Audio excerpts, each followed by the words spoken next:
Developing tonight, the Supreme Court has rejected a lawsuit backed by President Trump seeking to throw out millions of votes in 4 key states. The lawsuit was filed by the state of Texas, filed against Georgia, Michigan, Pennsylvania, and Wisconsin.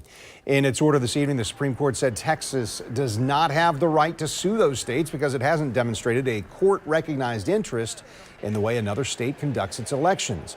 Justices Samuel Alito and Clarence Thomas said that they would have heard the complaint, but they would not have done as Texas wanted pending resolution, which was setting aside those 4 states' 62 electoral college votes for President-elect Joe Biden. So ahead at 10:30, congressmen from our area weigh in on the lawsuit, and our political analyst Rick Mullaney breaks down the next steps in the transition of power. The Duval County School Board is taking a deep look at the way it reports student behavior, incidents, and crimes. That's after a scathing grand jury report accusing the district of underreporting crimes and gang activity inside schools. News4JAX reporter Joe McLean has been diving into the report. Joe, how's the district responding to this?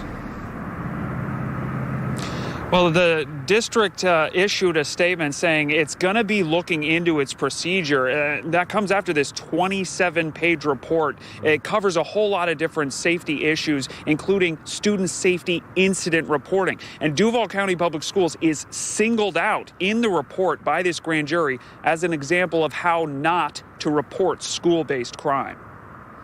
The 20th statewide grand jury blasted Florida school districts, accusing them of underreporting crimes that happen on school campuses. The report specifically calls out Duval County schools, saying administrators made it protocol to not require reporting of petty acts of misconduct and misdemeanors to a law enforcement agency. The report also quoted written directives which said stalking and extortion incidents, which are crimes, don't need to be logged.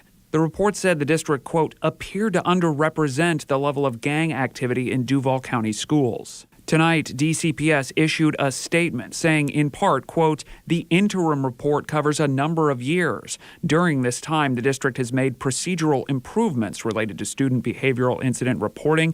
We remain committed to examining current procedures to ensure strict compliance. Shannon Hartley represents Jacksonville's Fraternal Order of Police. I think it's almost a sense of relief. We feel like the officers have been complaining for years. The district's leadership promised to launch an independent review of how the district and each school reports these incidents. School Board Chairwoman Elizabeth Anderson adding, quote, the findings presented are being taken seriously and will be thoroughly reviewed by the Duval School Board. We are committed to providing a safe educational environment for our children and communities. But Hartley said he's not convinced. The investigation needs to be external from them. They don't need to be involved in the investigation. They're changing their policies, but they're changing them to their behavior to fit the data that they needed to fit to continue to get the funds that they need to get.